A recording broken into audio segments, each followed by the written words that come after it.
Hi friends, welcome to my YouTube channel science for railways.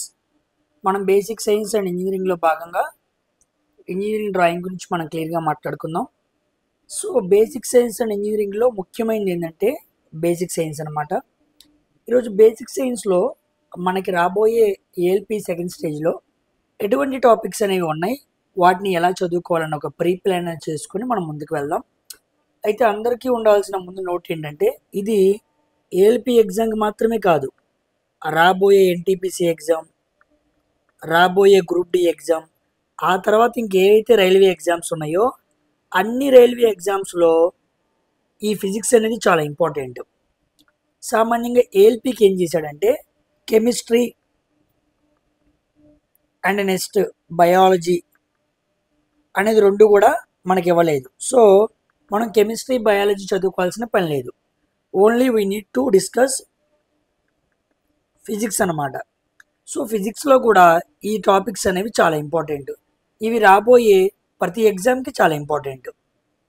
ఓకేనా, ఒక exam కాదు, అన్నిటికీ చాలా ఇంపార్టెంట్ కాబట్టి వీటిని జాగ్రత్తగా నేర్చుకోండి. ఓకేనా, మీరు ఇక్కడ నేర్చుకుందని అనుకోండి, గ్రూప్ డి ఎగ్జామ్స్ కూడా బాగా యూజ్ అయ్యే అవకాశం ఉంది, ఎన్టీపీసీ ఎగ్జామ్స్ కూడా బాగా యూజ్ అయ్యే అవకాశం ఉంది.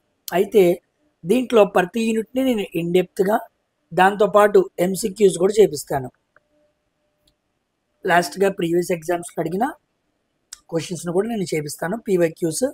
వాటిని కూడా ఏమి మిస్ చేయకుండా మనం మాట్లాడుకుందాం. హై లెవెల్లో నేను మాట్లాడతాను. ఓకేనా, ఎందుకంటే అన్ని ఎగ్జామ్స్ ఇప్పుడు బాగా టఫ్గా మారిపోయినాయి, స్టేట్మెంట్ ఆధారంగా మారిపోయినాయి, పిల్లలందరూ కూడా చాలా ఇబ్బంది పడుతున్నారు. సో దాన్ని ఎదుర్కొని ఎలాగైనా సాల్వ్ చేసే విధంగా నేను మాట్లాడతాను. సో ఇప్పుడు మనం యూనిట్స్ అండ్ మెజర్మెంట్స్ మాట్లాడుకోబోతున్నాం. ఓకేనా, ప్రతి టాపిక్ని ప్రతి చాప్టర్ని మినిమం 2-3 వీడియోస్ చేస్తాను. అన్ని 1:40 దగ్గర మాట్లాడతాను, 1 లేదా 40 దగ్గర.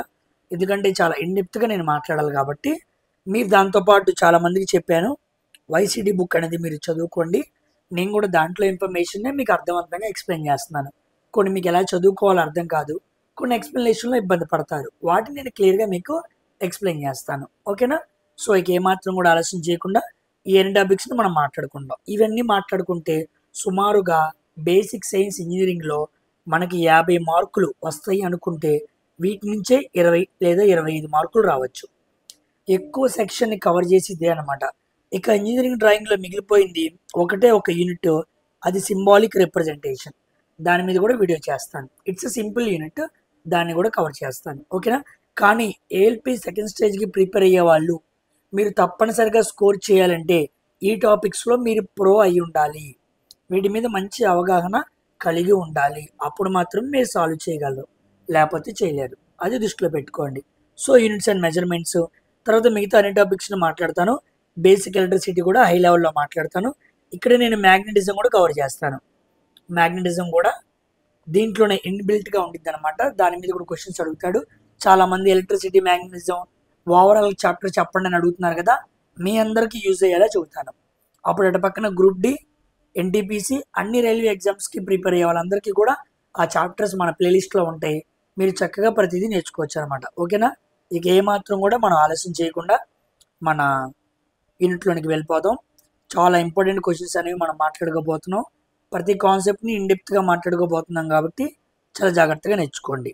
ఓకేనా, ఇదిగోండి ఫస్ట్ యూనిట్స్ అండ్ మెజర్మెంట్స్. దీంట్లో ముందు ఫస్ట్ ఫిజికల్ క్వాంటిటీ అంటే ఏంటో మనకు ఐడియా ఉండాలన్నమాట. Physical quantity, a quantity which can be measured directly or indirectly or can be explained and expressed in the form of laws of physics. ఫిజిక్స్లో చెప్పబడిన లాస్ని ఆధారం చేసుకొని డైరెక్ట్గా ఇండైరెక్ట్గా ఎక్స్ప్లెయిన్ చేయగలిగే ఒక క్వాంటిటీని మనం ఏమంటామంటే ఫిజికల్ క్వాంటిటీ అంటాం అన్నమాట. ఈ physical quantity is completely represented by its magnitude and unit. Physical క్వాంటిటీని మనం రిప్రజెంట్ చేయాలంటే మనం మ్యాగ్నిట్యూడ్ యూనిట్ రెండు మెన్షన్ చేయాలన్నమాట. Next, the magnitude of physical quantity and unit are inversely proportional to each other. ఒక క్వాంటిటీ యొక్క మ్యాగ్నిట్యూడ్ అండ్ యూనిట్ రెండు ఒకదానికొకటి ఎలా ఉంటాయంట, ఇన్వర్స్లీ ప్రపోర్షనల్గా ఉంటాయంట. Larger the unit smaller the will be the magnitude. ఇదిగోండి, మ్యాగ్నిట్యూడ్ అనేది పెరిగింది అనుకోండి, ఓకేనా, అప్పుడు యూనిట్ ఏమైంది, తగ్గిద్ది. లేదా యూనిట్ అనేది పెరిగింది అనుకోండి, అప్పుడు మ్యాగ్నిట్యూడ్ ఏమైంది, తగ్గిద్ది. యూనిట్ అండ్ మ్యాగ్నిట్యూడ్ రెండు ఎలా ఉంటాయి, ఇన్వర్స్లీ ప్రపోర్షనల్గా ఉంటాయి. ఇదిగోండి ఇన్వర్స్లీ ప్రపోర్షనల్. ఒక ఫిజికల్ క్వాంటిటీని మనం చూపించాలంటే మనం మ్యాగ్నిట్యూడ్ లేదా యూనిట్లోనే రిప్రజెంట్ చేస్తామన్నమాట. ఓకేనా. Next types. మనకి ఫిజికల్ క్వాంటిటీస్లో 3 టైప్స్ ఉంటాయి అన్నమాట. ఒకటేమో రేషియో టైపు, ఒకటేమో స్కేలార్ క్వాంటిటీ, ఒకటేమో వెక్టార్ క్వాంటిటీ. ఈ రేషియో టైప్ ఏంటంటే దీనికి యూనిట్ అనేది ఉండదు అనమాట. అంటే ఫిజికల్ క్వాంటిటీలో కొన్ని వాటికి యూనిట్స్ ఉండవు, ఓన్లీ మ్యాగ్నిట్యూడే ఉండిద్ది. వాటిని ఇదిగోండి ఈ పదంతో చూపిస్తారు, రిలేటివ్ డెన్సిటీ, రిలేటివ్ హ్యూమిడిటీ అంటారు. ఏ పదంలో అయితే మనకి రిలేటివ్ అని కనపడిద్దో దానికి ఏముండదు, యూనిట్ అనేది ఉండదు. గుర్తుపెట్టుకోండి. మీకు క్వశ్చన్లో రిలేటివ్ డెన్సిటీకి యూనిట్ ఏంటి అంటారు. డెన్సిటీకి యూనిట్ ఉంది కానీ రిలేటివ్ డెన్సిటీకి యూనిట్ లేదు.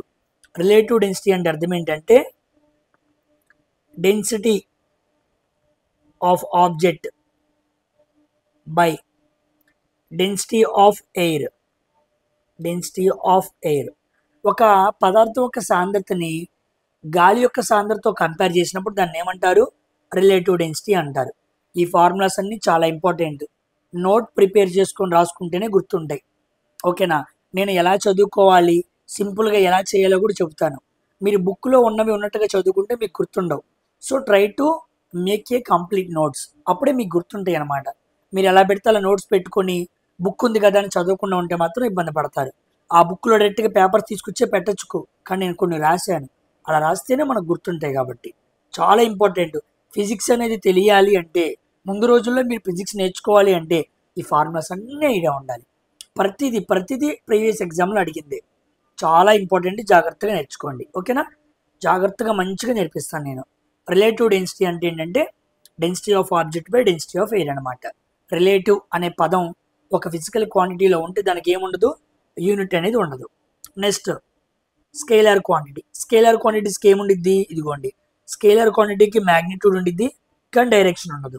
ఇట్ హ్యాస్ ఓన్లీ మ్యాగ్నిట్యూడ్ కానీ డైరెక్షన్ ఉండదు అనమాట. ఇదిగోండి స్కేలార్ క్వాంటిటీ ఎగ్జాంపుల్స్ని గుర్తుపెట్టుకోవడానికి బట్టి పెట్టాల్సిన పని లేకుండా నేను ఫార్ములాస్ తెచ్చాను. ఇదిగోండి density equal to mass by volume, సాంద్రత equal to mass by volume. ఈ మూడు కూడా స్కేలారే అనమాట. ఒక ఫార్ములాలో మనం 3 నేర్చుకోవచ్చు. Next work power energy. Work power energy theorem అంటారు, WPE థీరం అంటారు. ఇవి మూడు కూడా స్కేలారే. నెక్స్ట్ ఏరియా టెంపరేచర్ స్కేలారే. Distance equal to speed into time స్కేలారే. Voltage equal to current into resistance. V equal to I into R. Distance equal to speed into time. Next current I equal to Q/T. అంతే కదా. Current equal to charge by time. ఇవన్నీ కూడా ఏంటి, scalar quantities అనమాట. వీటిని ఒక్కోటిగా గుర్తుపెట్టుకోవడం కన్నా ఇలా formula వైజ్గా గుర్తుపెట్టుకుంటే అన్నీ గుర్తుంటాయి. డెన్సిటీ, మాస్ బై వాల్యూమ్ మొత్తం స్కేలారే. వర్క్ పవర్ ఎనర్జీ స్కేలారే. అలా ప్రతిదీ ఫార్ములా ఆధారంగా గుర్తుపెట్టుకోండి. ఇవన్నీ స్కేలార్ క్వాంటిటీస్. మీకు ఎగ్జామ్లో కింది వాటిలో ఏది స్కేలార్ క్వాంటిటీ కాదు, ఏది స్కేలార్ క్వాంటిటీ అని అడుగుతాడు. అప్పుడు మీకు ఇవన్నీ గుర్తుండాలి. మీరు ఇప్పుడు చదివితే గుర్తుంటాయి, కానీ నేను చెప్పిన ఫార్ములా వైజ్గా ఇలా గుర్తుపెట్టుకుంటే ఎగ్జామ్లో వరకు గుర్తుంటాయి. So try to make a note like this. ఇలా గుర్తుపెట్టుకోవడానికి ట్రై చేయండి. ఓకేనా. వీటికి మ్యాగ్నిట్యూడే ఉండిద్ది, ఏముండదు, డైరెక్షన్ అనేది ఉండదు. చాలా ఇంపార్టెంట్. ఎగ్జామ్స్లో బాగా అడిగింది ఇదే. కరెంట్కి డైరెక్షన్ ఉండిద్దా అని అడిగాడు. కరెంట్కి డైరెక్షన్ ఉండదు, టెంపరేచర్కి డైరెక్షన్ ఉండదు, ఎనర్జీకి డైరెక్షన్ ఉండదు. ఇలా ఇండైరెక్ట్గా అడుగుతాడు అనమాట. నెక్స్ట్ ఇది వెక్టారు, నేను స్కేలార్ అని రాశాను. వెక్టార్ క్వాంటిటీ అనమాట. ఇక్కడే చెప్పించాను. వెక్టార్ క్వాంటిటీకి ఏముండిద్ది, మ్యాగ్నిట్యూడ్ ఉండిద్ది, డైరెక్షన్ రెండు ఉంటాయి అనమాట. So vector quantity has both magnitude and direction రెండు ఉంటాయి అనమాట. ఇదిగోండి వెలాసిటీ, డిస్ప్లేస్మెంట్ బై టైము, ఇవి మూడు వెక్టారే. Next acceleration, velocity by time, ఇవి మూడు vector quantity. Next force, momentum, weight, impulse, pressure, gravity, torque, electric field, magnetic field, ఈ రెండు చాలా important. Next electric flux, next angular momentum, angular velocity, angular acceleration, this all are vector quantities అనమాట. మీకు రెండిట్లో confusion ఉండకూడదు అంటే మీరు scalar గుర్తుపెట్టుకోండి. ఎందుకంటే స్కేలార్ క్వాంటిటీస్ ఎప్పుడు కూడా ఎలా ఉంటాయి అంటే చాలా తక్కువగా ఉంటాయి అన్నమాట. తక్కువే గుర్తుపెట్టుకున్నారనుకోండి, అవి కాకుండా మిగతావన్నీ వెక్టార్ అనమాట. యువర్ ఇంట్రెస్ట్, మీకు ఎలా గుర్తుంటే అలా గుర్తుపెట్టుకోండి. నేను మీకు అర్థం అవడానికి చెబుతున్నాను. ఓకేనా? స్కేలర్స్ తక్కువ ఉంటాయి, అవి గుర్తుపెట్టుకోండి. అవి కాకుండా మిగతావన్నీ వెక్టార్. ఓకేనా? ఇవన్నీ గుర్తుపెట్టుకోండి. ఇవన్నీ ఫార్ములాస్ మీకు ముందు వస్తాయి. Next, system of units. యూనిట్స్ని మెజర్ చేయడానికి రకరకాల సిస్టమ్స్ ఉన్నాయన్నమాట.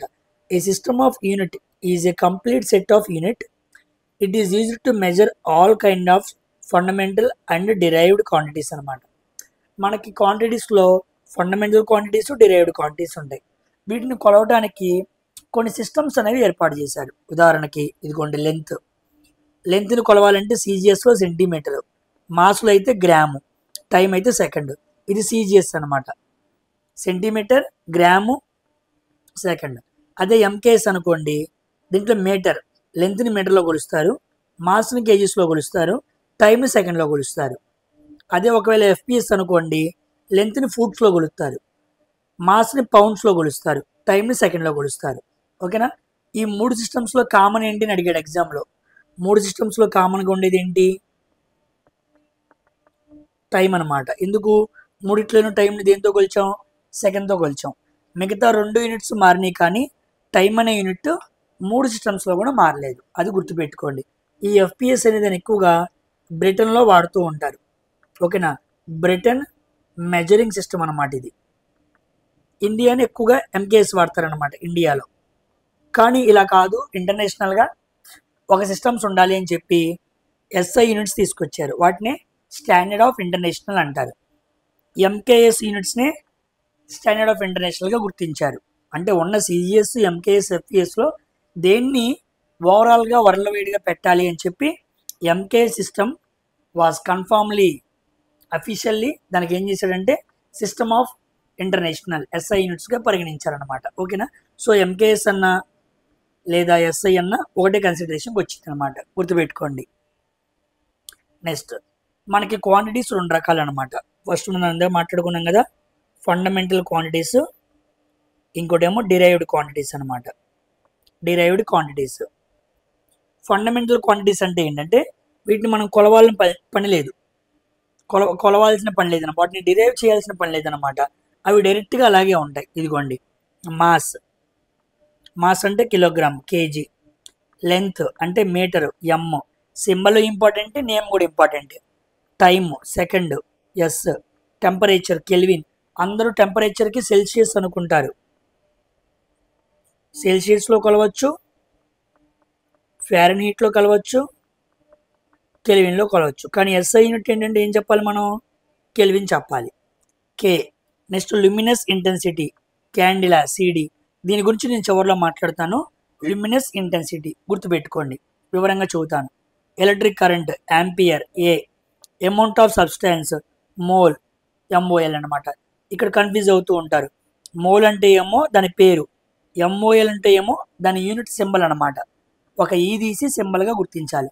ఈ ఏడిట్ని ఫండమెంటల్ యూనిట్స్ అంటారు. ఎగ్జామ్లో అడిగాడు ఫండమెంటల్ యూనిట్స్. మళ్ళీ వీటిలోనే సప్లిమెంటరీ యూనిట్స్ అని కొన్ని ఉంటాయి అన్నమాట. సప్లిమెంటరీ యూనిట్స్ అని కొన్ని ఉంటాయి. వాటికి డైమెన్షన్ లెస్ అనమాట. వాటికి డైమెన్షన్స్ ఉండవు. ఇదిగోండి, ప్లేన్ యాంగిల్, దాన్ని రేడియన్లో కొలుస్తారనమాట, ఆర్ఏడి. నెక్స్ట్, సాలిడ్ యాంగిల్ స్టెరేడియన్లో కొలుస్తారు, ఎస్ఆర్. వీటిని సప్లిమెంటరీ యూనిట్స్ అంటారు. వేటికి డైమెన్షన్స్ ఉంటాయి? ఫండమెంటల్ క్వాంటిటీస్కి డైమెన్షన్స్ అనేవి ఉంటాయి. So they have dimensions. కానీ సప్లిమెంటరీ యూనిట్స్కి ఏముండవు? డైమెన్షన్స్ ఉండవు. ఇదిగోండి, డైమెన్షన్స్ లెస్ యూనిట్ అనమాట. ఓకేనా? సో ఫండమెంటల్ యూనిట్స్ ఏమో మనకి 7, సప్లిమెంటరీ యూనిట్స్ ఏమో 2. మొత్తం 7 + 2 ఎంత? 9 అనమాట.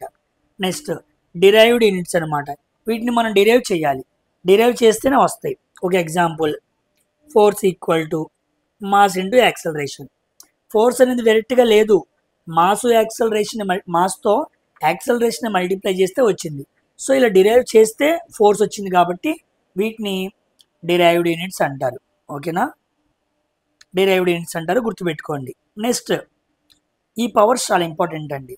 వీటిని ఎగ్జామ్స్లో బాగా అడుగుతూ ఉంటాడు. ఓకేనా? మీకు రాస్తా చూడండి. 10 × 10 అంటే ఏమో డెకా, నెక్స్ట్ 10^2 అంటే ఏమో హెక్టో, 10^3 అంటే ఏమో కిలో. మనకి కన్వర్షన్స్లో అడుగుతూ ఉంటాడు అనమాట వీటిని. నెక్స్ట్ 10^6 అంటే ఏమో మెగా, 10^9 అంటే ఏమో గిగా, 10^12 అంటే ఏమో టెరా. ఓకేనా, ఇవి ప్లస్ అనమాట. అయితే మైనస్లోకి వెళ్ళి అనుకోండి, 10^-1 అంటేనేమో డెసి, 10^-2 అంటే ఏమో సెంటి, 10^-3 అంటే ఏమో మిల్లీ, నెక్స్ట్ 10^-6 అంటే ఏమో మైక్రో, 10^-9 అంటే ఏమో పీకో, సారీ నానో, 10^-12 అంటే ఏమో పీకో అనమాట. ఇవి గుర్తుండాలి. ఇవి కన్వర్షన్స్ మనకు ఐడియా ఉండాలన్నమాట. ఈ పవర్ ఆఫ్ ఫిజిక్స్, ఈ పవర్స్లో అడుగుతూ ఉంటాడు మనకి ఎగ్జామ్స్లో. ఓకేనా, ఎగ్జామ్స్లో కూడా ఏమంటాడంటే యూనిట్స్ని కన్వర్షన్ చేయమని అడుగుతూ ఉంటాడు. ఉదాహరణకి ఒక చిన్న యూనిట్ని పెద్ద యూనిట్లోకి అడిగాడు అనుకోండి, మనం డివిజన్ చేయాలి. అలా కాకుండా ఒక పెద్ద యూనిట్ని చిన్న యూనిట్లోకి అడిగాడు అనుకోండి, మనం మల్టిప్లై చేయాలి. చాలామందికి ఈ కాన్సెప్ట్ తెలియక కన్వర్షన్స్ చేయడం చేతగాక చాలా ఎగ్జామ్స్లో తప్పు పెడుతూ ఉంటారు. ఈరోజు ఆ కన్ఫ్యూజన్ ఉండకూడదు. ఉదాహరణకి చిన్నదాన్ని పెద్ద దాంట్లో అడగాలి. ఉదాహరణకి 10 సెంటీమీటర్లు ఈక్వల్ టు ఎన్ని కిలోమీటర్లు అంటాడు. 10 సెంటీమీటర్లు ఈక్వల్ టు ఎన్ని కిలోమీటర్లు. అప్పుడు మనం ఎలా చేయాలి, ఇదిగోండి, ఇదేమో సెంటీమీటర్ అనేది చిన్నది, కిలోమీటర్ అనేది పెద్దది.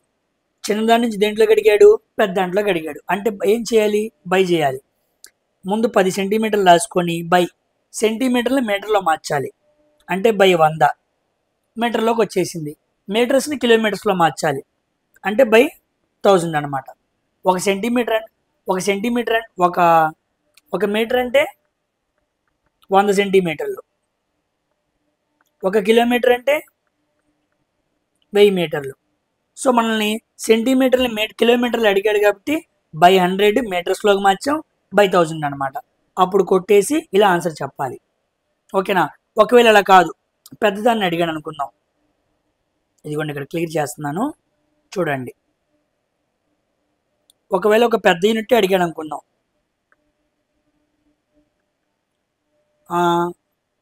1 kilo, 1 kilometre equal to how many millimetre అన్నాడు. 1 కిలోమీటర్ అంటే ఎన్ని మిల్లీమీటర్స్ అన్నాడు. ఇదిగోండి, 1 కిలోమీటర్ అంటే 1000 మీటర్స్. ఓకే, నెక్స్ట్ 1 మీటర్ అంటే 100 సెంటీమీటర్స్. నెక్స్ట్ 1 సెంటీమీటర్ అంటే 10 మిల్లీమీటర్స్ అనమాట. కాబట్టి 1 కిలోమీటర్ అంటే 3 సున్నాలు 2 5 సున్నాలు 5 సున్నాలు 1 6 సున్నాలు 10^6 మిల్లీ అనమాట. ఇలా చెప్పాలి. ఓకేనా, ఏం చేశాను, అన్నిటినీ మల్టిప్లై చేశాను. ఎందుకు మల్టిప్లై చేశాను, ఎందుకంటే పెద్దదాన్ని దేంట్లో అడిగాడు, చిన్న దాంట్లో అడిగాడు. ఇదిగోండి, కిలోమీటర్ని మిల్లీమీటర్స్లో అడిగాడు. పెద్దదాన్ని చిన్న దాంట్లోకి అడిగితే ఏమో మల్టిప్లై చేయాలి, చిన్నదాన్ని పెద్ద దాంట్లోకి అడిగితే ఏమో డివిజన్ చేయాలి. ఇలా మీకు చాలా రకాల క్వశ్చన్స్ అడుగుతుంటాడండి.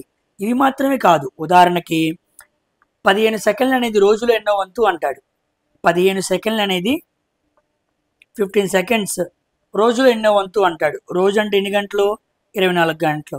పైన సెకండ్స్ ఉంది, కింద గంటలు ఉంది. అలా ఉండకూడదు, ఒకటే ఉండాలి. సో పైన 15 పెట్టుకోండి సెకండ్స్, కింద కూడా సెకండ్సే ఉండాలి. 24 గంటలకి ఎన్ని నిమిషాలు, 1 గంటకి 60 నిమిషాలు. 24 గంటలకి 24 × 60. ఇప్పుడు గంటల్లోకి వచ్చింది, సారీ నిమిషాల్లోకి వచ్చింది, మనకి సెకండ్లోకి కావాలి. ఇంటూ మళ్ళీ 60. 24 గంటలు, గంటకి నిమిషాలు, నిమిషాలకి సెకండ్లు. ఇదేమో అవర్స్, ఇదేమో మినిట్స్, ఇదేమో సెకండ్స్. పైన సెకండ్స్, కింద సెకండ్స్. ఇప్పుడు 15 ఒకట్లు, 15 నాలుగులు, 1/4 ఆర్లు, 6 4 240 × 24 మల్టిప్లై చేస్తే అన్న వంతు వచ్చింది అనమాట. అలా అడుగుతూ ఉంటాడు. ఓకేనా, 15 డిగ్రీలు అనేది సర్కిల్లో ఎంత అంటాడు. 15 డిగ్రీలు అనేది సర్కిల్ యాంగిల్లో ఎన్నో వంతు అంటాడు. 15 సర్కిల్ అంటే ఎంత, 360. 5 మూళ్ళు 15, 5 ఏళ్ళు 35, 1 5 రోజులు 10, 3 రోజులు 6, 3 4 12, 1/24. అలాగనమాట. మీరులాగా ఆ వంతు చెప్పగలగాలి. ఓకేనా, చిన్నదాన్ని పెద్ద దాంట్లోకి అడుగుతున్నాడా, పెద్దదాన్ని చిన్న దాంట్లోకి అడుగుతున్నాడా అన్న ఒక అవగాహన ఉంటే చాలు. ఇవి చాలా ఇంపార్టెంట్. మనకి ఎక్కువగా కన్వర్షన్స్ అడుగుతాడు ఎగ్జామ్స్లో, అది కూడా తెలివిగా అడుగుతూ ఉంటాడు. ఓకేనా, ఎలా అడుగుతాడు అనుకున్నారు? ఇదిగోండి, ఒక వ్యక్తి మ్యాప్ మీద వెళ్తున్నాడు. ఒక వ్యక్తి తెనాలి అనే ప్రాంతం నుంచి గుంటూరు అనే ప్రాంతం వెళ్తున్నాడు.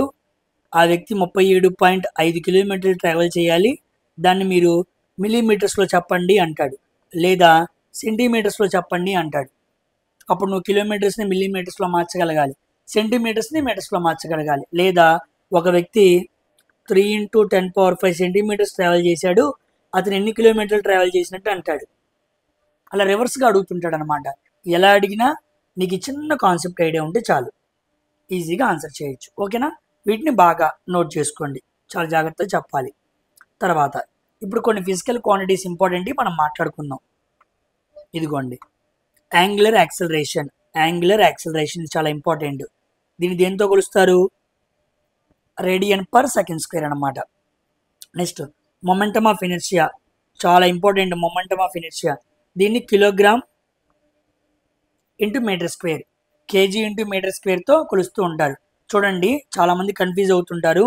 ఇనర్షియాకి యూనిట్స్ ఏంటి అంటే ఏమో మీరు కేజీ చెప్పాలి. ఏం చెప్పాలి? కేజీ చెప్పాలి. కానీ మొమెంటమ్ ఆఫ్ ఇనర్షియా అని అడిగాడు అనుకోండి,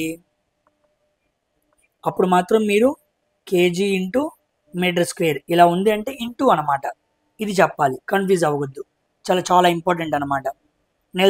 నెక్స్ట్ సెల్ఫ్ ఇండక్టెన్స్. ఇండక్టెన్స్ అంటే మీకు తెలుసు కదా, ఇండక్టర్ ఇది ఇలా ఉండిద్ది, దీన్ని ఎల్తో సూచిస్తాం. మీకు ఎలక్ట్రిసిటీలో దీని గురించి క్లియర్గా ఎక్స్ప్లెయిన్ చేస్తాను. దాన్ని హెన్రీతో కొలుస్తారనమాట. Henry H. Magnetic flux weber అనమాట, వెబర్తో కొలుస్తూ ఉంటారు. Pole strength ampere metre. A M అంటే అర్థం ఏంటంటే ampere metre. Next dynamic viscosity.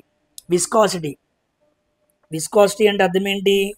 తెలుగులో దీన్ని ఏమంటారంటే స్నిగ్ధత అంటారు. ఏంటి స్నిగ్ధత? మనకు అర్థమయ్యే భాషలో చెప్పాలంటే మందం అన్నమాట.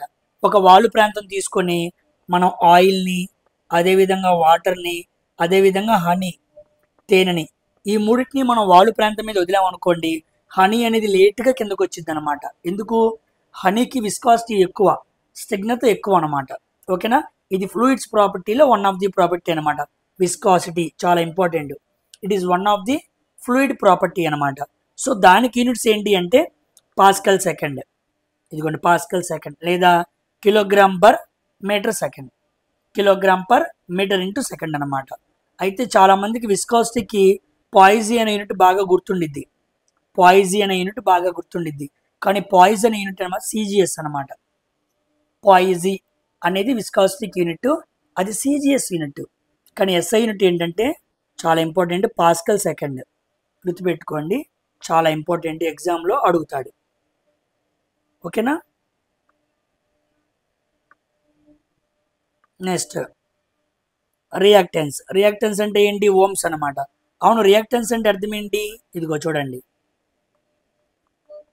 ఒక రెసిస్టర్ అనేది కరెంటును ఫ్లో అవ్వకుండా చేస్తుంది, దాన్ని ఏమంటాం? రెసిస్టెన్స్ అంటాం. అయితే కెపాసిటర్ కానీ లేదా ఇండక్టర్ కానీ ఇవి రెండు రెసిస్టెన్స్ చేసే పని చేసింది అనుకోండి, దాన్ని రియాక్టెన్స్ అంటారు. ఓకేనా? సో కరెంటును తమ గుండా ప్రవహింప చేయకపోతే అది రెసిస్టెన్స్, అది చేసే పని రెసిస్టర్ అంటారు. అలాగే కెపాసిటర్, ఇండక్టరు కరెంటును తమ గుండా ప్రవహింప చేయకుండా ఉన్నదాన్ని రియాక్టెన్స్ అంటారు. దాన్ని రియాక్టెన్స్. ఇదిగోండి రియాక్టెన్స్, దాన్ని ఓమ్స్లో కొలుస్తారు. ఇది కూడా ఒక రకమైన రెసిస్టెన్సే కదా, అందుకే ఓమ్స్లో కొలుస్తారు. నెక్స్ట్ స్పెసిఫిక్ హీట్ అనమాట. ఇది చాలా ఇంపార్టెంట్. స్పెసిఫిక్ హీట్ అనేది ఇదిగోండి మీకు ఇక్కడ రాశాను చూడండి. స్పెసిఫిక్ హీట్ ఫార్ములా ఏంటంటే ఇదిగోండి Q = mc∆T అనమాట. స్పెసిఫిక్ హీట్కి Q = m/c/∆T. ఓకేనా? యాక్చువల్గా స్పెసిఫిక్ హీట్ కెపాసిటీ అంటారు దీన్ని. ఇక ఇక్కడ రాశాను చూడండి, స్పెసిఫిక్ హీట్ కెపాసిటీ అంటారు. ఈ ఫార్ములా చాలా ఇంపార్టెంట్, మీకు హీట్లో వచ్చింది, కానీ నేను ఎట్లా కొంత ఎక్స్ప్లెయిన్ చేస్తున్నాను. Q = m/c/∆T. Q అంటే హీట్ ఎనర్జీ, M అంటే ఏమో మాస్, C అంటే స్పెసిఫిక్ హీట్ కెపాసిటీ అనమాట, ∆T అంటే చేంజ్ ఇన్ టెంపరేచర్. ఒక వస్తువు ఎంత హీట్ని తట్టుకోగలదు అని చెప్పటమే దీని ఉద్దేశం అనమాట. Q equal to M into C into del T. ఇప్పుడు మనకు కావాల్సిన C కదా, స్పెసిఫిక్ హీట్ కెపాసిటీ కదా యూనిట్స్ చెప్పింది. So C equal to Q by M into del T. Del అంటే చేంజ్ ఇన్ టెంపరేచర్ అనమాట. Q అంటే హీటే కదా, హీట్ కూడా ఒక రకమైన ఎనర్జీయే కదా, జౌల్స్లో కొలుస్తారు.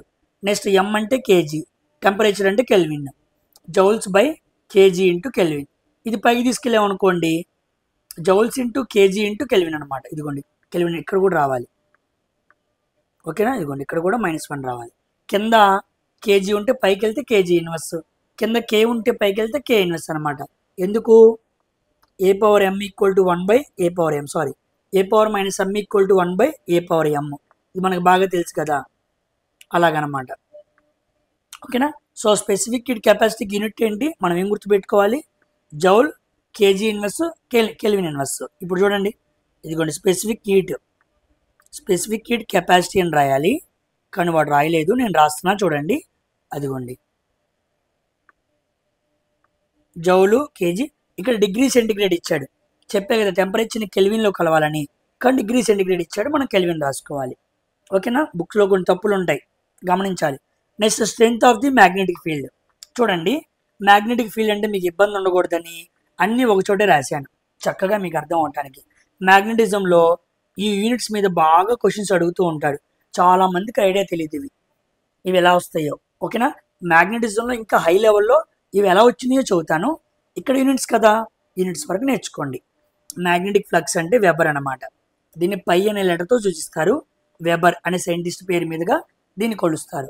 మ్యాగ్నెటిక్ ఫీల్డ్ అంటే యాంపియర్ పర్ మీటర్ అనమాట, యాంపియర్ పర్ మీటర్. చూడండి, కరెంటు ద్వారా జనరేట్ అయ్యేదే మ్యాగ్నెటిక్ ఫీల్డ్. ఇక్కడ ఒక పాయింట్ మీకు చెప్పాలి, చాలా మందికి తెలియదు. మ్యాగ్నెటిక్ ఫీల్డ్ అనేది కరెంటు ద్వారా ప్రొడ్యూస్ అవుతుంది అనమాట. ఎలక్ట్రిక్ ఫీల్డ్ అనేది వోల్టేజ్ ద్వారా ప్రొడ్యూస్ అవుతుంది అనమాట, గుర్తుపెట్టుకోండి, ఓకేనా. ఒక అవగాహన కోసం చెబుతున్నాను. సో మ్యాగ్నెటిక్ ఫీల్డ్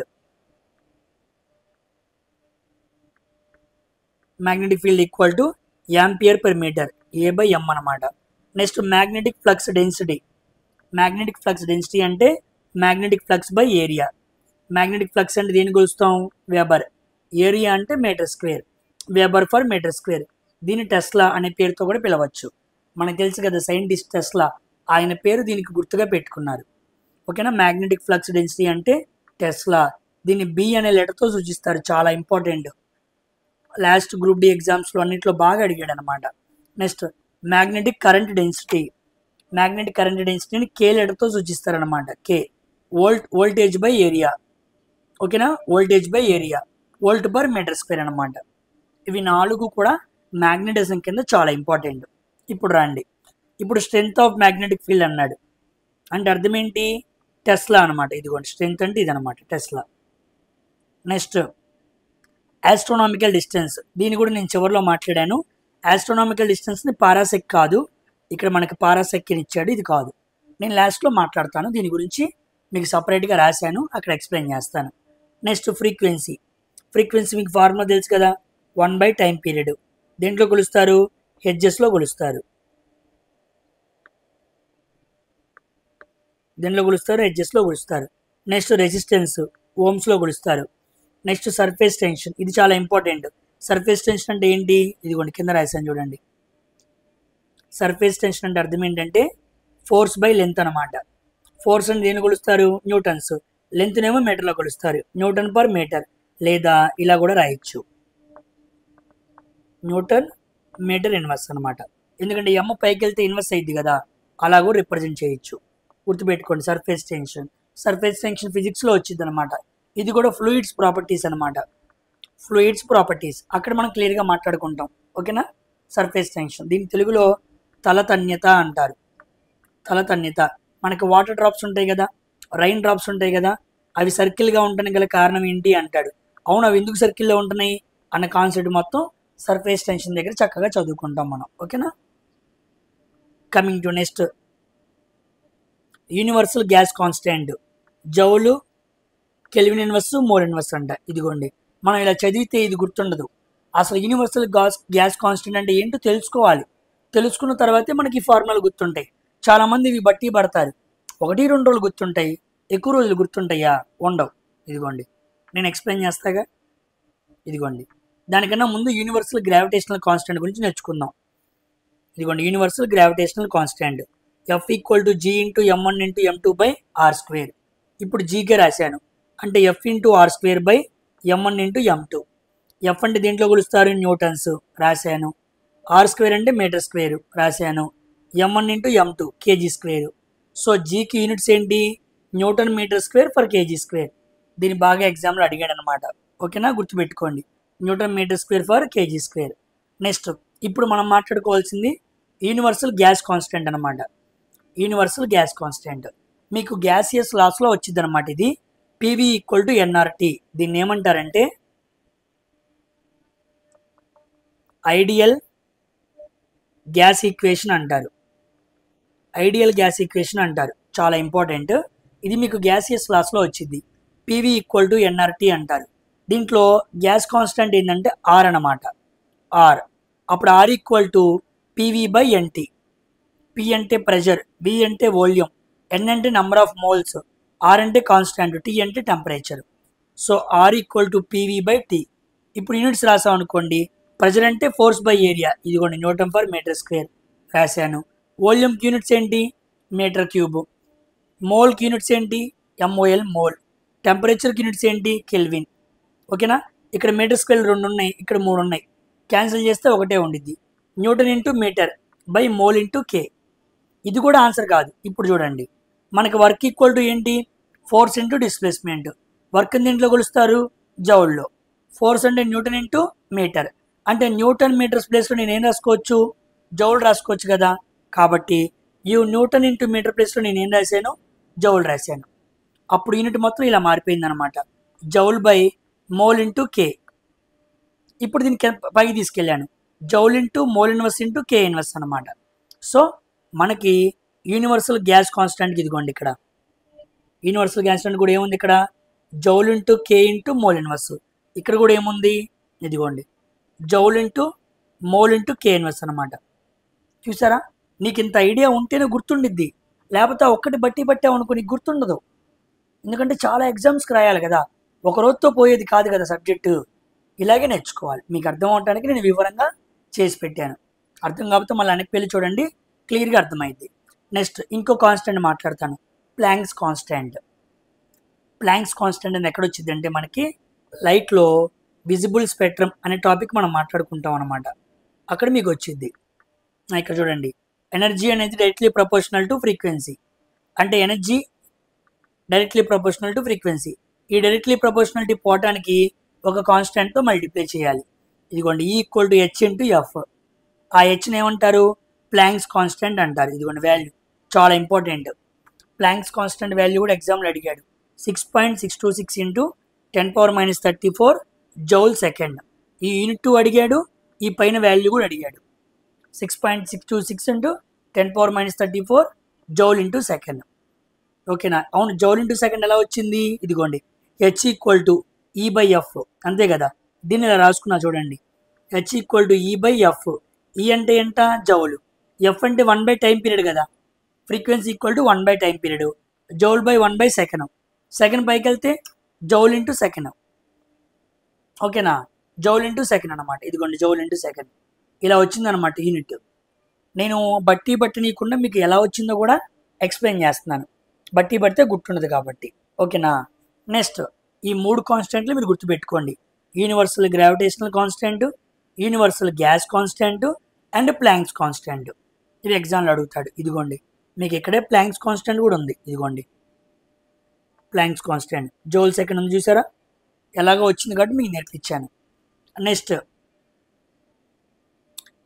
ఈ డైపోలు ఇవి మనకు అక్కర్లేదులే, ఇవన్నీ ఇంటర్ లెవెల్ అనమాట. నెక్స్ట్ ఈ పర్మిటివిటీ అనేది చాలా ఇంపార్టెంట్. పర్మిటివిటీ, పర్మిబిలిటీ ఈ 2 గుర్తుపెట్టుకోండి. వీటిని నేను మ్యాగ్నెటిజం, ఎలక్ట్రిసిటీలో ఎక్స్ప్లెయిన్ చేస్తాను. ఏంటో సింపుల్గా ఒక మాట చదువుతాను. ఇక్కడ పర్మిటివిటీ అంటే అర్థం ఏంటో చదువుతాను, మీకు ఐడియా ఉండాలి కదా. పర్మిటివిటీ. Next permeability. చూడండి, ఒక వస్తువు తన గుండా ఎంత ఎలక్ట్రిక్ ఫీల్డ్ని తన గుండా ప్రవహింప చేయగలదు అని చెప్పేదాన్ని పర్మిటివిటీ అంటారు. ఒక వస్తువు తన గుండా ఎంత మ్యాగ్నెటిక్ ఫీల్డ్ని ప్రవహింప చేయగలదు అని చెప్పేదే పర్మియబిలిటీ అనమాట. ఈ రెండు పేర్లు మీకు కామన్గా ఏముంది, పర్మిషన్ అన్నట్టు ఉంది చూసారా. పర్మిషన్ అంటే ఏంటి, నేను పర్మిషన్ ఇస్తేనే మీరు నా రూమ్లోకి వస్తారు. అలాగా ఒక వస్తువు ఎంత ఎలక్ట్రిక్ ఫీల్డ్ని తన గుండా ప్రవహింపజేసే పర్మిషన్ ఇవ్వగలదు, అలా ఇస్తే పర్మిటివిటీ. ఒక మ్యాగ్నెటిక్ ఫీల్డ్, ఒక వస్తువు ఎంత మ్యాగ్నెటిక్ ఫీల్డ్ని తన గుండా ప్రవహింప చేసేయడానికి అనుమతి ఇచ్చిద్దో దాన్ని పర్మియబిలిటీ అంటారు. ఇక్కడ ఏమన్నాడు, పర్మిటివిటీ ఆఫ్ ఫ్రీ స్పేస్ అన్నాడు. అంటే గాల్లో ఎంత ఎలక్ట్రిక్ ఫీల్డ్ ఉండిద్ది, గాల్లో ఎంత మ్యాగ్నెటిక్ ఫీల్డ్ ఉండిద్ది అని చెప్పడానికి యూనిట్స్ అన్నమాట ఇవి. ఈ రెండు గుర్తుపెట్టుకోండి, coulomb square by newton metre square, దీన్ని ఏమో వెబర్ పర్ యాంపియర్ మీటర్ అంటారు. ఇవి రెండు చాలా ఇంపార్టెంట్, ఈ మధ్య ఎగ్జామ్స్లో బాగా అడుగుతున్నాడు వీటిని. ఓకేనా. ప్లాంక్స్ కాన్స్టెంట్ మనం ఆల్రెడీ మాట్లాడుకున్నాం. నెక్స్ట్ ఏంటి, ఎంట్రోపీ. చూడండి ఇక్కడ ఎంట్రోపీ అంటే కూడా మీకు ఏంటో ఒక చిన్న డెఫినేషన్ ఇస్తాను. ఎంట్రోపీ,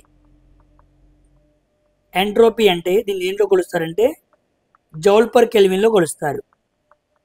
జౌల్ పర్ కెల్విన్ అంటే అర్థమైందంటే ఎంట్రోపీ అనేది ఒక వస్తువు, ఒక సిస్టము డిజార్డర్లో ఉందా లేదా అని మనకు చెబుతుంది అనమాట. ఒక వస్తువు ఎంత అక్రమంగా ఉంది, ఎంత క్రమంగా పనిచేస్తుంది, ఎంత క్రమంగా పనిచేయట్లేదు అని చెబుతుంది అనమాట. ఇంకో భాషలో మీకు చెప్పాలంటే ఒక సిస్టమ్ లోపల ఎనర్జీ ఉండిద్ది, అయితే ఎంతో కొంత సిస్టమ్ లోపల ఉన్న ఎనర్జీ వర్క్ చేయడానికి పనికిరాదు. వర్క్ చేయడానికి పనికిరాని ఎనర్జీని ఏమంటారంటే ఎంట్రోపీ అంటారు. ఓకేనా. The energy which is not useful to make A work, పని చేయడానికి పనికిరాని ఎనర్జీని ఎంట్రోపీ అంటారు. గుర్తుపెట్టుకోండి. ఎంట్రోపీకి యూనిట్స్ ఏంటంటే ఇదిగోండి జౌల్ పర్ కెల్విన్ అనమాట. నెక్స్ట్ యాంగులర్ స్పీడ్, ఇదిగోండి ఇక్కడ యాంగులర్ యాక్సిలరేషన్ మాట్లాడుకున్నాగా రేడియం పర్ సెకండ్ స్క్వేర్ అని, ఇక్కడ యాంగులర్ స్పీడ్ అనమాట రేడియన్స్ పర్ సెకండ్. గుర్తుపెట్టుకోండి, ఇవి చాలా ముఖ్యమైన యూనిట్స్ అండి. ఓకేనా. ఇవి కాకుండా ఇంకొన్ని ఇంపార్టెంట్స్ ఉన్నాయి, ఇవి బుక్లో ఉండవు. నేను బుక్లోవి కొన్ని రాశాను, కానీ ప్రీవియస్ ఎగ్జామ్స్లో అడుగుతున్నవి, క్వశ్చన్స్ బాగా ఎగ్జామ్లో రావడానికి అవకాశం ఉన్నవి, మనం కంపల్సరీ నేర్చుకోవాల్సినవి కూడా మీకోసం యాడ్ చేశాను వెతికి. అవి చాలా ఇంపార్టెంట్, అన్నీ బుక్లో ఉండవు. బుక్లో ఇవి మాత్రమే చెబుతున్నా అని కూడా అనుకోవద్దు. ఇప్పుడు చూడండి, ఇవన్నీ బుక్లో ఉన్నాయా, లేదు కదా, నేనే కవర్ చేశాను కదా, అలాగనమాట. ఇప్పుడు ఎలక్ట్రిసిటీకి సంబంధించి చాలా ఫార్ములాస్ ఉన్నాయి, చాలామందికి తెలియదు. ఎలక్ట్రిక్ ఫ్లక్స్ యూనిట్స్ ఏంటి, వోల్ట్ ఇంటూ మీటర్ అనమాట, volt into metre. Next electric field units ఏంటి, వోల్ట్ పర్ మీటర్. ఫ్లక్స్కి ఏమో వోల్ట్ ఇంటూ మీటర్, ఫీల్డ్కి ఏమో వోల్ట్ పర్ మీటర్. ఇదిగోండి కరెంట్కి ఏమో యాంపియర్ మీటర్, మ్యాగ్నెటిక్ ఫీల్డ్కి ఏమో యాంపియర్ పర్ మీటర్, ఎలక్ట్రిక్ ఫీల్డ్కి ఏమో volt per metre. Electric field ఏమో వోల్టేజ్, మ్యాగ్నెటిక్ ఫీల్డ్ ఏమో కరెంట్. గుర్తుపెట్టుకోండి. Next electric flux density charge by area. Charge అంటే కూలుంబు, ఏరియా అంటే metre square. Coulomb per metre square, అక్కడేమో వెబర్ ఫర్ మీటర్ స్క్వేర్, ఇక్కడేమో coulomb per metre square అనమాట. Next electric current density, దీన్ని J లీటర్తో చూస్తారనమాట, కరెంట్ బై ఏరియా. ఇక్కడేమో magnetic current density ఏమో voltage by area, electric current density ఏమో current by area. Current ఏమో యాంపియరు, ఏరియా ఏమో మీటర్ స్క్వేర్. అర్థమైందా. ఈ 4 చాలా important. Current, resistance, voltage, charge, ఇవి ఐడియా ఉంటాయి, కానీ ఇవి ఎక్కువ మందికి ఐడియా ఉండవు. వీటి మీద క్వశ్చన్స్ చేస్తాడు, చాలా ఇంపార్టెంట్. ఓకేనా. నెక్స్ట్ స్పెసిఫిక్ హీట్ గురించి మీకు ఆల్రెడీ మాట్లాడాను, సర్ఫేస్ టెన్షన్ అంటే ఏంటో మాట్లాడాను, ఎంట్రోపీ అంటే ఏంటో ఎక్స్ప్లెయిన్ చేశాను, గ్రావిటేషనల్ కాన్స్టెంట్ గురించి చెప్పాను, గ్యాస్ కాన్స్టెంట్ గురించి చెప్పాను, ప్లాంక్స్ కాన్స్టెంట్ గురించి చెప్పాను. నెక్స్ట్ లైట్ అనమాట. ఇక్కడ లైట్లో చాలా యూనిట్స్ ఉంటాయి, వాటి వాల్యూస్ ఉంటాయి, అవి ఇంపార్టెంట్. 1 లైట్ ఇయర్ అంటే అర్థమైందంటే 9.45 ఇంటూ 10^12 మీటర్స్ అనమాట. డెఫినేషన్ ఏంటి అంటే లైట్ ట్రావెల్డ్ ఇన్ 1 ఇయర్. కాంతి ఒక సంవత్సరం, the distance travelled by light అనమాట. కాంతి ఒక సంవత్సర కాలంలో ప్రయాణించిన దూరాన్ని లైట్ ఇయర్ అంటారు. 1 లైట్ ఇయర్ అంటారు, చాలా ఇంపార్టెంట్. ఎగ్జామ్స్లో అడిగాడు, ఈ లైట్ ఇయర్ అనేది దేనికి యూనిట్స్ అంటాడు, డిస్టెన్స్కి యూనిట్స్ అనమాట. ఓకేనా. ఎందుకు, కాంతి ఎంత దూరం ప్రయాణించిందో చెబుతున్నాం కదా, ఎంత, దట్ మీన్స్ డిస్టెన్స్ అనమాట. ఓకేనా, ఎంత అంటే 9.45 ఇంటూ 10^12 మీటర్స్. ఓకేనా, మీరు మీటర్స్లోనే గుర్తుపెట్టుకోండి. కిలోమీటర్స్లో మిల్లీమీటర్స్లో అడిగితే మీకు కన్వర్షన్ చెప్పే కదా, అలా ఈజీగా మార్చుకోవచ్చు. Next velocity of light 3 into 10^8 metre per second. ఎక్కడ ఇది? ఎయిర్, ఆర్ లేదా వ్యాక్యూమ్ అన్నమాట. Next one astronomical unit. అవును, ఆస్ట్రోనామికల్ యూనిట్ ఎందుకు వాడతారు? ఎర్త్కి సన్కి మధ్య ఉన్న యావరేజ్ డిస్టెన్స్ని మెజర్ చేయడానికి దీన్ని వాడుతూ ఉంటారు. భూమికి సూర్యుడికి గ్రహాల మధ్య దూరాలు కొలవటానికి ఆస్ట్రోనామికల్ యూనిట్ని వాడుతూ ఉంటారు. One AU equal to 1.496 into 10^11 metres అనమాట. దీన్ని ఇలా కూడా రాస్తారు, 1.5 ఇంటూ 10^11 మీటర్స్. 496ని రౌండ్ ఫిగర్ చేసి 1.5గా రాస్తారు, గుర్తుపెట్టుకోండి. ఇది కూడా చాలా important. 1.496 into 10^11 metres. Next parsec. Parsec అంటే అర్థం ఏంటి? 3.26 లైట్ ఇయర్స్ అనమాట. ఓకేనా, ఒక లైట్ ఇయర్ ఎంత? 9.45 కదా. అప్పుడు ఏం చెప్పచ్చు? 1 పారాసిక్ అంటే 3.26 ఇంటూ 9.45 ఇంటూ 10⁻⁻12 మీటర్స్తో మల్టిప్లై చేస్తే ఒక పెద్ద వాల్యూ వస్తుంది అనమాట, ఒక లార్జ్ వాల్యూ వస్తుంది. అదే పారాసెక్ అనమాట. ద లార్జెస్ట్ యూనిట్ అంటారు దీన్ని. ఏమంటారు? లార్జెస్ట్ యూనిట్ ఇన్ ఫిజిక్స్ అనమాట. చాలామంది వేరేది ఏదో చదువుతున్నారు. ఎన్సీఆర్టీ బుక్లో లార్జెస్ట్ యూనిట్ని దీన్నే మెజర్ చేశాడు. So we need to follow NCERT. మన అమ్మ ఇదే కదా, అమ్మ చెప్పినట్టు చెప్పాలన్నమాట.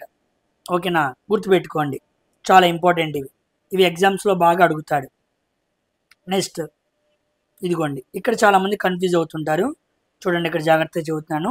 ఒక లైట్ ఉంది, ఒక లైట్ని మనం వెలిగించినప్పుడు మనకి బ్లాక్ లైన్స్లో చూపిస్తున్నాను చూసారా, ఇదిగోండి, ఈ మొత్తాన్ని ఏమంటారంటే వెలుతురు అనమాట.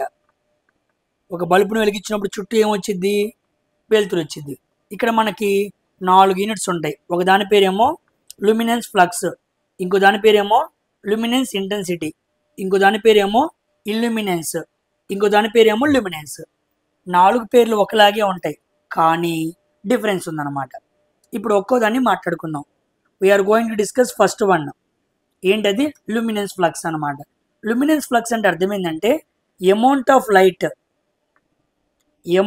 Light emitted by a light source in all directions. ఒక బల్బుని మనం వెలిగించినప్పుడు దాని గుండా కాంతి అన్ని డైరెక్షన్స్లోకి వెళ్ళిపోయింది. ఒక బల్బు ద్వారా వెదజల్లిన కాంతి అన్ని డైరెక్షన్స్లోకి వెళ్ళటాన్ని లూమినెన్స్ ఫ్లక్స్ అంటారు. దీన్ని దేంట్లో కొలుస్తారంటే లూమెన్స్లో కొలుస్తారు, lumens. So luminance flux is measured in lumens అనమాట. ఫస్ట్ అర్థమైందా? కమింగ్ టు సెకండ్, రెండోది లూమినెన్స్ ఇంటెన్సిటీ అంటారు. ఈ లూమినెన్స్ ఇంటెన్సిటీ అంటే అర్థం ఏంటంటే emitted light in specific direction. అన్ని డైరెక్షన్స్లోకి వెదజల్లిన కాంతినేమో లూమినెన్స్ ఫ్లక్స్ అనాలి. కానీ పలానా డైరెక్షన్స్, ఇదిగో ఏరో మార్క్స్లో చూసారా, ఒక డైరెక్షన్లో చూపించాడు, ఒక డైరెక్షన్లో మాత్రమే వెదజల్లిన కాంతిని లూమినెన్స్ ఇంటెన్సిటీ అంటారు. So the emitted light in specific direction is called luminance intensity. దాని పేరే క్యాండిలా. ఇది కూడా ఒక ఫండమెంటల్ యూనిట్ అనమాట.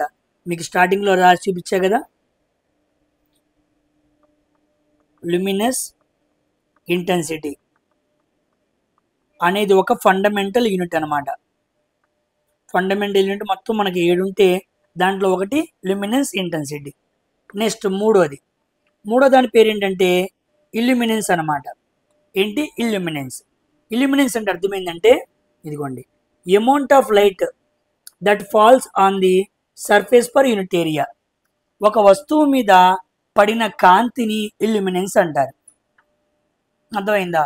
అన్ని ఆబ్జెక్ట్స్ కాంతిని రిఫ్లెక్ట్ చేయలేవు, కానీ కొన్ని ఆబ్జెక్ట్స్ కాంతిని రిఫ్లెక్ట్ చేస్తాయి. ఒకవేళ ఒక అద్దం తీసుకోండి, కాంతి ఎప్పుడైతే అద్దం మీద పడిద్దో ఆ అద్దం ఉంది సర్ఫేస్ ఏరియా, ఎంత సర్ఫేస్ ఏరియా మీద ఎంత కాంతి పడింది అని చెప్పటాన్ని ఇల్యూమినెన్స్ అంటారు.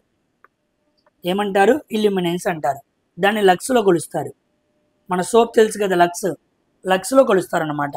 Amount of light that falls on the surface per unit area. ఏ ఆబ్జెక్ట్ మీద పడిందో ఆ ఆబ్జెక్ట్ ఏరియా ఎంత లైట్ పడింది దాని మీద, అమౌంట్ ఆఫ్ లైట్ అన్నది అర్థం అనమాట.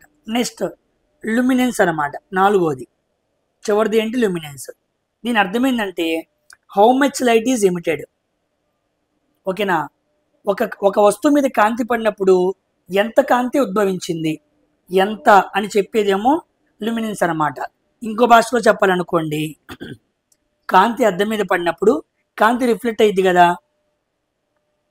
మన కన్ను ఎంత కాంతిని తీసుకోగలిగింది అని చెప్పటం కూడా లుమినెన్స్ అంటారు.